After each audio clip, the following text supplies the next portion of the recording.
ಒಬ್ಬ ಸರ್ಕಾರಿ ವೈದ್ಯರಾಗಿ ಎಷ್ಟು ಜನ ಬಡವರಿಗೆ ಸೇವೆ ಸಲ್ಲಿಸಬಹುದು, ಅಷ್ಟು ಜನ ಬಡವರಿಗೆ ನೀವು ಒಬ್ಬರು ಖಾಸಗಿ ವೈದ್ಯರಾಗಿ ಸಲ್ಲಿಸೋದಕ್ಕಾಗೋದಿಲ್ಲ. ನಿಮ್ಮ ಆಸ್ತಿ ಮನೆ ಎಲ್ಲದನ್ನು ನಾನು ನೋಡ್ಕೊಳ್ತೀನಿ, ನನ್ನ ಮೇಲೆ ನಿಮಗೆ ನಂಬಿಕೆ ಇಲ್ವೋ? ಯಾರೋ ಒಬ್ಬ ಗಂಡಸು ಬಂದಿದ್ದಾನೆ 40-50 ವರ್ಷದವನು, ಯಾತಕ್ಕೆ ಬಂದನೋ ಗೊತ್ತಿಲ್ಲ ನನಗೂ, ಅಥವಾ ನೆನಪಿಲ್ವೋ. ಸರಿ, ಊಟ ಕೊಟ್ಟಿದ್ದಾಳೆ, ಮಧ್ಯಾಹ್ನ ಊಟ ಆಯಿತು, ಹೋಗಲಿಲ್ಲ, ಅವನು ಇದ್ದ ಅಂತೆ. ನಾನು ನೋಡಿಲ್ಲ ಅವನ್ನ. ಸಾಯಂಕಾಲ 4 ಗಂಟೆಗೆ ಕಾಫಿ ತಿಂಡಿ ಕೊಟ್ಟಿದ್ದಾಳೆ, ಹೋಗಪ್ಪ ಅಂತ. ಹೋಗಿಲ್ಲ ಅವನು. ಏನು ನಾನು ಇಲ್ಲೇ ಇರ್ತೀನಿ. ಹೆಣ್ಣಂಗೆ ಒಬ್ಬಳೆ ಒಬ್ಬ ಗಂಡಸು ನಾನು ಇಲ್ಲೇ ಇರ್ತೀನಿ ಅಂದ್ರೆ ನನಗೆ ಭಾಳ ನೋವು ಆಯಿತು.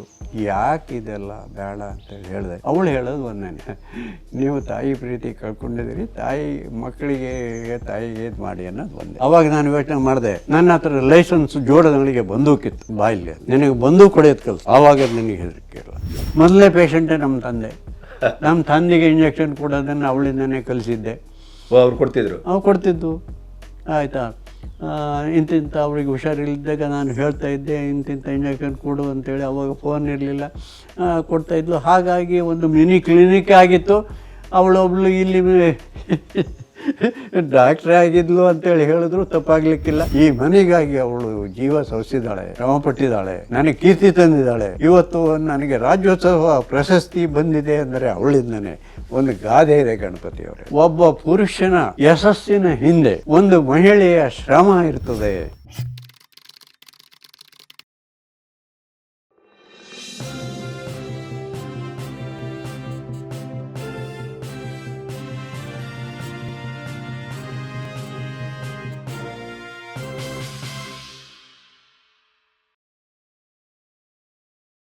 ಇವತ್ತು ಈಗ ನೀವು ಬಂದಾಗಲೇ ನಾನು ಹೇಳಿದೆ, ನನಗೆ ಈಗ ಬಾಳಗಾರು ಅಂತೇಳಿ ಅಲ್ಲಿಂದ ಒಂದು ಗುರುಗಳು ಬಗ್ಗೆ ನನಗೆ ಒಂದು ಫೋನ್ ಬಂತು. ಒಬ್ಬರು ಫೋನ್ ಮಾಡಿದರು, ವೆಂಕಟೇಶ್ ಅನ್ನೋರು.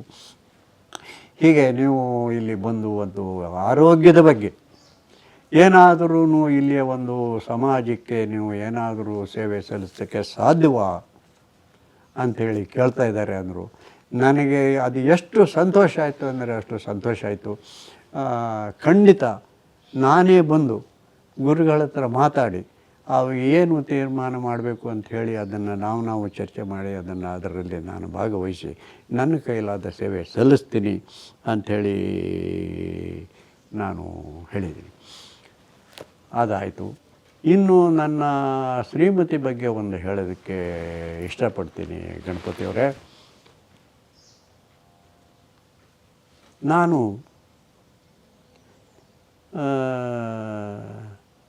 ನಮ್ಮ ತಂದೆ 66ನೇ ಇಸ್ವಿಯಲ್ಲಿ ಮೃತರಾದರು. ಅದಕ್ಕೆ 6 ತಿಂಗಳು ಮುಂಚೆ ಮನೆ ಒಳಗೆ ಅವರು ಬಿದ್ದು ಸೊಂಟದ ಮೂಳೆ ಮುರಿದು ಹೋಯಿತು. ಆ ಕಾಲದಲ್ಲಿ ನಟು ಬೋಲ್ಟ್ ಹಾಕೋ ವ್ಯವಸ್ಥೆ ಇರಲಿಲ್ಲ. ಡಾಕ್ಟ್ರುಗಳಿಗೆ ತೋರಿಸ್ದೆ, ಏನೂ ಮಾಡೋಕ್ಕಾಗೋದಿಲ್ಲ, ಹಾಗೆ ಬಿಟ್ಬಿಡೋದು. ಇನ್ನೇನು ಮಾಡೋಕ್ಕಾಗಲ್ಲಪ್ಪ, ನೋಡ್ಕೋ ಕೃಷ್ಣಪ್ಪ, ನಿನಗೆ ಗೊತ್ತಲ್ಲ, ನೀನು ಡಾಕ್ಟ್ರಲ್ಲ ಅಂತ ಹೇಳಿದರು. ಅವಳು ನನ್ನ ಶ್ರೀಮತಿ ದಮಯಂತಿ ಈ ಮನೆಗೆ ಕಾಲಿಟ್ಟು ಲಾಗಾಯಿತು. ಅವರ ತಂದೆಗಿಂತ ನಮ್ಮ ತಂದೆಗೆ ವಯಸ್ಸಾದುದರಿಂದ ಅಜ್ಜಯ್ಯ ಅಂತ ಕರೆದಿದ್ದೆ ಬಿಟ್ಟರೆ ಒಂದು ದಿವಸವೂ ಮಾವ ಅಂತ ಕರೆದಿಲ್ಲ. ಅಜ್ಜಯ್ಯನ ಮೊಮ್ಮಗಳಾಗಿ ಬದುಕಿದಳು. ಅಜ್ಜಯ್ಯ ಬಿದ್ದು ಪೆಟ್ಟು ಮಾಡಿಕೊಂಡ್ರು. ಹಾಸಿಗೆ ಮೇಲೆ ಒಂದು ಹಗ್ಗ ಹಾಕಿಕೊಟ್ಟಿದ್ದು, ಹಗ್ಗ ಹಿಡ್ಕೊಂಡು ವಾಲ್ಕೆ ಕೂರಬೇಕು ಅವರು. ಊಟ ತಿಂಡಿ ಅಲ್ಲಿ ಕೊಡೋದು ಅಲ್ಲದೇ ಕಕ್ಕಸ್ ಮಾಡೋದಕ್ಕೆ ಒಂದು ಸಣ್ಣದು ಒಂದು ಮರದ ಹಲಿಗೆ ಮಾಡಿ ಅದರಲ್ಲಿ ತೂತು ಮಾಡಿ ಕೆಳಗಡೆ ಪಾತ್ರೆ ಇಟ್ಟು ಅದರಲ್ಲಿ ಕಕ್ಕಸ್ ಮಾಡೋದಕ್ಕೆ ವ್ಯವಸ್ಥೆ ಮಾಡೋದು.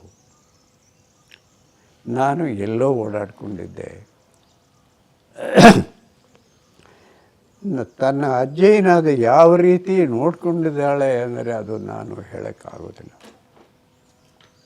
ಇದು ಅವಳು ಮಾಡಿದ, ನನ್ನ ತಂದೆಗೆ ಮಾಡಿದ ಸೇವೆ ಒಂದನೇದು. ಎರಡನೇದು ಭಾಳ ಮುಖ್ಯವಾದ ಒಂದು ವಿಚಾರನ ನಿಮ್ಮ ಹತ್ರ ಹೇಳೋದಕ್ಕೆ ನನಗೆ ಒಂಥರ ಸಂತೋಷ ಆಗ್ತದೆ, ಒಂಥರ ನೋವು ಆಗ್ತದೆ. ನಮ್ಮ ತಂದೆ ತೀರೋದ್ರು. ಸ್ವಾಭಾವಿಕ ವಯೋಸಹಜ ಕಾಯಿಲೆಯಿಂದನೂ ಇದಾಗಿ ತೀರೋದ್ರು. ಎಲ್ಲ ಆಯಿತು.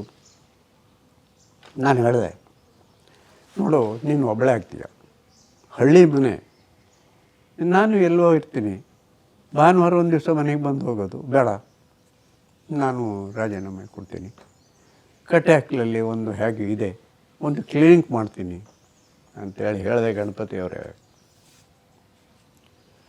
ಅದಕ್ಕೆ ಅವಳು ಕೊಟ್ಟ ಉತ್ತರ ನೀವು ಚೆನ್ನಾಗಿ ತಿಳ್ಕೊಳ್ಬೇಕು. ನನ್ನ ಕರೆದು ಹೇಳಿದ್ಲು, ನೀವು ಕ್ಲಿನಿಕ್ ಇಡ್ಬೋದು, ಅಲ್ಲ ಅಂತ ಹೇಳೋದಲ್ಲ, ಆದರೆ ನಾನು ಹೇಳ್ತೀನಿ ಕೇಳಿ, ಒಬ್ಬ ಸರ್ಕಾರಿ ವೈದ್ಯರಾಗಿ ಎಷ್ಟು ಜನ ಬಡವರಿಗೆ ಸೇವೆ ಸಲ್ಲಿಸಬಹುದು, ಅಷ್ಟು ಜನ ಬಡವರಿಗೆ ನೀವು ಒಬ್ಬರು ಖಾಸಗಿ ವೈದ್ಯರಾಗಿ ಸಲ್ಲಿಸೋದಕ್ಕಾಗೋದಿಲ್ಲ. ನಿಮ್ಮ ಆಸ್ತಿ ಮನೆ ಎಲ್ಲದನ್ನು ನಾನು ನೋಡ್ಕೊಳ್ತೀನಿ, ನನ್ನ ಮೇಲೆ ನಿಮಗೆ ನಂಬಿಕೆ ಇಲ್ವೋ ಅಂತ ಪ್ರಶ್ನೆ ನನ್ನ ಮೇಲೆ ಇಟ್ಲು. ಆವಾಗ ನನಗೆ ಭಾಳ ಒಂಥರ ಖುಷಿ, ಒಂಥರ ನೋವು, ಏನೇನೋ ಆಯಿತು. ಸರಿ ಬಿಡು, ನಿನ್ನ ಇಷ್ಟದಂತೆ ನಾನು ಕೆಲಸ ಮಾಡ್ಕೊಂಡು ಹೋಗ್ತೀನಿ, ನಿನ್ನ ಮೇಲೆ ನಂಬಿಕೆ ಇದೆ, ನಿನ್ನ ಮೇಲೆ ನಂಬಿಕೆ ಇಲ್ಲ ಅಂತಲ್ಲ ಅಂಥೇಳಿ ಹೇಳಿದೆ.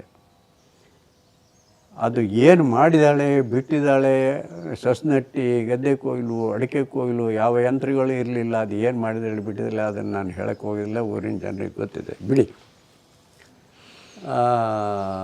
ಒಂದು ಘಟನೆ ನಡೀತು ನೋಡಿ, ಅದು ಹೇಳಕ್ಕೆ ಬರ್ತಿದೆ. ಯಾರೋ ಒಬ್ಬ ಗಂಡಸು ಬಂದಿದ್ದಾನೆ, 40-50 ವರ್ಷದವನು, ಯಾತಕ್ಕೆ ಬಂದನೋ ಗೊತ್ತಿಲ್ಲ ನನಗೂ ಅಥವಾ ನೆನಪಿಲ್ವ. ಸರಿ, ಊಟ ಕೊಟ್ಟಿದ್ದಾಳೆ, ಮಧ್ಯಾಹ್ನ ಊಟ ಆಯಿತು, ಹೋಗಲಿಲ್ಲ ಅವನು, ಇದ್ದ ಅಂತೆ, ನಾನು ನೋಡಿಲ್ಲ ಅವನ್ನ. ಸಾಯಂಕಾಲ 4 ಗಂಟೆಗೆ ಕಾಫಿ ತಿಂಡಿ ಕೊಟ್ಟಿದ್ದಾಳೆ, ಹೋಗಪ್ಪ ಅಂತ, ಹೋಗಿಲ್ಲ ಅವನು. ಏನು ನಾನು ಇಲ್ಲೇ ಇರ್ತೀನಿ, ಹೆಣ್ಣೆ ಒಬ್ಬಳೆ, ಹಬ್ಬ ಗಂಡಸು ನಾನು ಇಲ್ಲೇ ಇರ್ತೀನಿ ಅಂದರೆ, ಮಗುನ ವಯಸ್ಕನ ಇಲ್ಲ. ಆಮೇಲೆ ಎಷ್ಟು ಹೇಳಿದ್ರು ಅವ್ನು ಕೇಳೇ ಇಲ್ಲ. ನೋಡೋ, ನೀನು ಒಳ್ಳೆಯ ಮಾತಲ್ಲಿ ಹೋದ್ರಾಯ್ತು, ಇಲ್ಲಿತ್ತಿದ್ರೆ ಹೊರಗಡೆ ರೂಮ್ ಇದೆ, ಹೊರಗಡೆ ರೂಮ್ ಒಳಗೆ ಹಾಕಿ ನಿನಗೆ ಬೀಗ ಹಾಕ್ತೀನಿ, ಅದೇನು ಮಾಡ್ತಾರೆ ನೋಡ್ತೀನಿ, ನಾ ಹೋಗಲ್ಲ ಅಂತ ಹೇಳ್ದಂತೆ. ಅಂತೆ ನೋಡಿ ಹೇಳಿ, ಅವನು ಹೋಗಲಿಲ್ಲ. ಒಳಗಡೆಯಿಂದ ಏನದಕ್ಕೆ ಬಾಗಿಲಿಲ್ಲ, ಹೊರಗಡೆಯಿಂದನೇ ಇತ್ತು ಬಾಗಿಲು.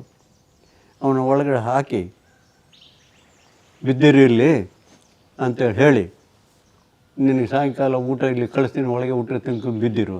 ಇಲ್ಲ, ನಾನು ರಾತ್ರಿ ಮೂತ್ರಕ್ಕೆ ಹೋಗೋ ಅದು ಹಾಗೆ ಹೀಗೆ ಅಂತ ಗಲಾಟೆ ಮಾಡಿ, ನೀನು ಎಲ್ಲ ಅಲ್ಲೇ ಮಾಡೋದು, ಬೆಳಿಗ್ಗೆ ನಾನು ತೆಗಿಸ್ತೀನಿ ಅಂತೇಳಿ ಹೇಳಿ ಅವನ ಒಳಗಡೆ ಹಾಕಿ ಬೀಗ ಹಾಕಿದ. ಬೆಳಿಗ್ಗೆ ಬಿಟ್ಟು ಕೂಡಲೇ ಅವನು ಸಾಕು ದೇವ್ರ ಹತ್ರ ಹೋಗಿದ್ದಾನೆ. ನಾನು ಭಾನುವಾರ ಬಂದಾಗ ನನಗೆ ಈ ವಿಚಾರ ಗೊತ್ತಾಯಿತು. ನನಗೆ ಭಾಳ ನೋವಾಯಿತು. ಯಾಕೆ ಇದೆಲ್ಲ ಬೇಡ ಅಂತೇಳಿ ಹೇಳಿದೆ. ಅವಳು ಹೇಳೋದು ಒಂದೇ, ನೀವು ತಾಯಿ ಪ್ರೀತಿ ಕಳ್ಕೊಂಡಿದ್ದೀರಿ, ಮಕ್ಕಳಿಗೆ ತಾಯಿಗೆ ಇದು ಮಾಡಿ ಅನ್ನೋದು ಒಂದೇ. ಆವಾಗ ನಾನು ಯೋಚನೆ ಮಾಡಿದೆ, ನನ್ನ ಹತ್ರ ಲೈಸೆನ್ಸ್ ಜೋಡದಗಳಿಗೆ ಬಂದೂಕಿತ್ತು ಬಾಯಿಲಿ, ನಿನಗೆ ಬಂದೂಕು ಹೊಡೆಯೋದು ಕಲಿಸ್ತೀನಿ. ಆವಾಗ ನನಗೆ ಹೆದರಿಕೆ ಇಲ್ಲ, ಇದು ನನಗೆ ರಕ್ಷಣೆಗೆ ಬೇಕು, ಲೈಸೆನ್ಸ್ ಇದೆ, ನನಗೆ ಲೈಸೆನ್ಸ್ ಇದೆ, ಅದು ಮುಂದೆ ನಾನು ನೋಡ್ಕೊಳ್ತೀನಿ ಅಂತೇಳಿ ಜೋಡನಳಿಗೆ ತೋಟ ನಿಮಗೂ ತೋರಿಸ್ತೀನಿ ಗಣಪತಿ ಕಡೆಗೆ ನೆನಪು ಮಾಡಿ. ಆ ಜೋಡನಳಿಗೆ ತೋಟ ತಗೊಂಡು ಬಂದು ಬಾಯಿಲ್ಲಿ ಅಂತ ಹೇಳಿ ಹೀಗೆ ಹಿಡ್ಕೋ, ಇದು ಏನು ಬ್ಲೋ ಬ್ಯಾಕ್ ಆ್ಯಕ್ಷನ್, ಇದು ಹಿಂದಕ್ಕೆ ದಬ್ಬುತ್ತೆ, ನಮ್ಮಲ್ಲಿ ಒದೀತದೆ ಕೋವಿ ಅಂತ ಹೇಳ್ತಾರೆ. ಅದು ಒದೆಯೋದಂದರೆ ಬ್ಲೋ ಬ್ಯಾಕ್ ಆ್ಯಕ್ಷನ್, ಅದು ಹೋಗೋ ಹೊತ್ತಿಗೆ ಹಿಂದಕ್ಕೆ ತಳ್ಳುತ್ತೆ. ನೋಡು, ಹೀಗೆ ಹಿಡ್ಕೋ, ಇದನ್ನು ಚೆನ್ನಾಗಿ ಒತ್ತಿಡಿ, ಏನೂ ಆಗೋದಿಲ್ಲ, ಏನೂ ತೊಂದರೆ ಆಗೋದಿಲ್ಲ. ನನ್ನ ಗನ್ನು ಬೇರೆ ತೂಕ ಇದೆ, ಅದರಿಂದ ಅದು ಹೋಗಿದ್ದೇ ಗೊತ್ತಾಗೋದಿಲ್ಲ, ಹೆದರ್ಬೇಡ ನೀನು ಅಂತ ಹೇಳಿ ನಾನು ಜೋಡಗಳಿಗೆ ತೋಟ ಬಂದು ತಗೊಂಡು 2 ತೋಟ ತಗೊಂಡು ನೋಡಿ ಇದೇ ಇಲ್ಲೇ ಬಂದುಬಿಟ್ಟು ಹಾರಿಸೋ ಮೇಲೆ ಈ ರೀತಿ ನೋಡು, ಹೀಗೆ ಗುರಿ ಇಡೋದು. ಆ ಗುರಿ ಬೇಡ ನಿನಗೆ, ಗುರಿ ಇಡೋದು ಹೀಗೆ, ಸಮಯ ಬಂದರೆ ಹೀಗೆ ಗುರಿ ಇಟ್ಟು ಹೀಗೆ ಹೊಡಿಬೇಕು ಅಂತೇಳೆಲ್ಲ ತೋರಿಸಿ ಹಾರಿಸು ಅಂತೇಳಿ ಅವಳು ಕೈ ಕೊಟ್ಟು 2 ತೋಟ ಹಾರಿಸ್ದೆ. ಅವಳಿದ್ದರೆ ಧೈರ್ಯ ಬಂತವಳಿಗೆ. ನೀನು ಯಾರೇ ಏನೇ ತೊಂದರೆ ಬಂದರೂ ನಿನಗೆ ಅಪಾಯ ಆದರೆ ಸೊಂಟದ ಕೆಳಗೆ ಗುಂಡಲ್ಲಿ ಹೊಡಿ. ನಿನಗೆ ಧೈರ್ಯ ಬಂತಲ್ಲ, ಈಗ ಬಂತು, ಹೆದರಬೇಡ. ನಿನ್ನ ಜೀವಕ್ಕೆ ಏನಾದ್ರು ಅಪಾಯ ಆಗುವಂಥ ಸ್ಥಿತಿ ಬಂದರೆ ಸೊಂಟದ ಕೆಳಗೆ ಹೊಡಿ, ಮುಂದಿನ ನಾನು ನೋಡ್ಕೊಳ್ತೀನಿ ಅಂತೇಳಿ ಹೇಳಿ ಅವಳಿಗೆ ಬಂದೂಕು ತರಬೇತಿ ಕೊಟ್ಟು ಹೋದೆ. ಮತ್ತು ಹಿಂದಿನ ಎಪಿಸೋಡಲ್ಲಿ ಹೇಳಿದ್ದೀನಿ, ನಮ್ಮನೇ ಒಂದು ಕ್ಲಿನಿಕ್ ಆಗಿತ್ತು ಅಂತ. ಕರೆಕ್ಟ್. ಯಾಕೆ ಅಂದರೆ ನಾವು ಭಾನುವಾರ ಬಂದಾಗ ಇಲ್ಲಿ ಜನ ಬರ್ತಿದ್ರು, ವ್ಯವಸ್ಥೆ ಇರಲಿಲ್ಲ, ಆಸ್ಪತ್ರೆ ಇರಲಿಲ್ಲ, ಹಾಗಾಗಿ ಎಲ್ಲ ಬರ್ತಿದ್ರು, ಮಾಡ್ತಾಯಿದ್ದೆ. ಇವಳಿಗೆ ಗೊತ್ತಿತ್ತು. ಮೊದಲನೇ ಪೇಷಂಟೇ ನಮ್ಮ ತಂದೆ. ನಮ್ಮ ತಂದೆಗೆ ಇಂಜೆಕ್ಷನ್ ಕೊಡೋದನ್ನು ಅವಳಿಂದನೇ ಕಲಿಸಿದ್ದೆ. ಅವ್ರು ಕೊಡ್ತಿದ್ರು? ಅವ್ರು ಕೊಡ್ತಿದ್ದು. ಆಯಿತಾ, ಇಂತಿಂಥ ಅವ್ರಿಗೆ ಹುಷಾರಿಲ್ಲದಾಗ ನಾನು ಹೇಳ್ತಾಯಿದ್ದೆ, ಇಂತಿಂಥ ಇಂಜೆಕ್ಷನ್ ಕೊಡು ಅಂತೇಳಿ. ಅವಾಗ ಫೋನ್ ಇರಲಿಲ್ಲ, ಕೊಡ್ತಾಯಿದ್ಲು. ಹಾಗಾಗಿ ಒಂದು ಮಿನಿ ಕ್ಲಿನಿಕ್ ಆಗಿತ್ತು. ಅವಳೊಬ್ಳು ಇಲ್ಲಿ ಡಾಕ್ಟ್ರೇ ಆಗಿದ್ಲು ಅಂತೇಳಿ ಹೇಳಿದ್ರು ತಪ್ಪಾಗಲಿಕ್ಕಿಲ್ಲ. ಈ ಸುತ್ತಮುತ್ತಲಿನವರು ಬಂದು ಭಾನುವಾರ ದಿವಸ ಬರೋರು, ನಾನು ತಿಳಿದು ನಾನು ಇಂತಿಂಥರಿಗೆ ಇಂತಿಂಥದ್ದು ಈ ಥರ ಕೊಡು ಅಂತೇಳಿ ಹೇಳ್ತಿದ್ದೆ. ಒಂದು ರೀತಿಯಲ್ಲಿ ಸಣ್ಣ ಡಾಕ್ಟ್ರಾಗಿಯೂ ಕೂಡ ಅವಳು ಸೇವೆ ಸಲ್ಲಿಸ್ತಾಳೆ. ಇದು ಕೂಡ ನನಗೆ ಒಂದು ತುಂಬ ಸಂತೋಷ ಆಗ್ತದೆ. ಏನು ಮಾಡೋದು, ವಯೋಸಹಜ, ಹೋಗಲೇಬೇಕು. ಅವಳು ಮುಂದೆ ಹೋಗಿದ್ದಾಳೆ, ಹಿಂದೆ ಹೋಗದೆ. ಅದಕ್ಕೊಂದು ಯೋಚನೆ ಮಾಡಿದೆ ಗಣಪತಿಯವರೇ, ಅವಳದೊಂದು ಏನಾದರೂ ಒಂದು ಶಾಶ್ವತವಾಗಿ ಒಂದು ಬೇಕಲ್ಲ ಈ ಮನೆಯಲ್ಲಿ. ಬರೋ ದಾರಿಯಲ್ಲಿ ನೋಡಿ, ಗೇಟಿಂದ ಪಕ್ಕದಲ್ಲಿ ಬೆಳಗ್ಗೆ ನೋಡಿದ್ರ